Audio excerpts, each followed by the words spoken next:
ইরানের পাশে এবার সরাসরি দাঁড়াচ্ছে চীন, নাকি শুরু হতে যাচ্ছে নতুন এক ভূরাজনৈতিক শক্তির খেলা?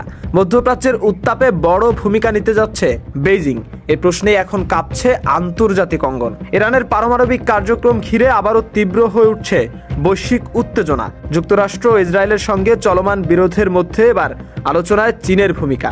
পশ্চিমা দেশগুলোর অভিযোগ, ইরানের সামরিক সক্ষমতা বাড়াতে গুরুত্বপূর্ণ সহায়তা দিচ্ছে বেইজিং।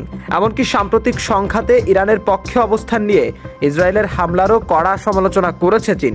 ইরানও নিজেদের অবস্থানে অনড়। দেশটির পররাষ্ট্র মন্ত্রণালয় জানিয়েছে, সমৃদ্ধ ইউরেনিয়াম তাদের জন্য কৌশলগত সম্পদ, জানিয়ে কোনো আপোষে যাবে না তেহরান। তাদের দাবি, পুরো কর্মসূচি দীর্ঘদিনের বৈজ্ঞানিক উন্নয়নের ফল। অন্যদিকে যুক্তরাষ্ট্রের দাবি, ইরানের হাতে থাকা সমৃদ্ধ ইউরেনিয়াম বৈশ্বিক নিরাপত্তার জন্য বড় হুমকি।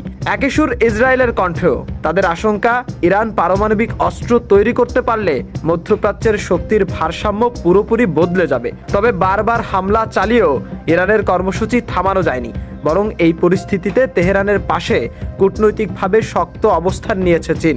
ইরানের পারমাণবিক স্থাপনায় হামলার নিন্দা জানিয়ে বেইজিং বলেছে, এটি আন্তর্জাতিক চুক্তির লঙ্ঘন।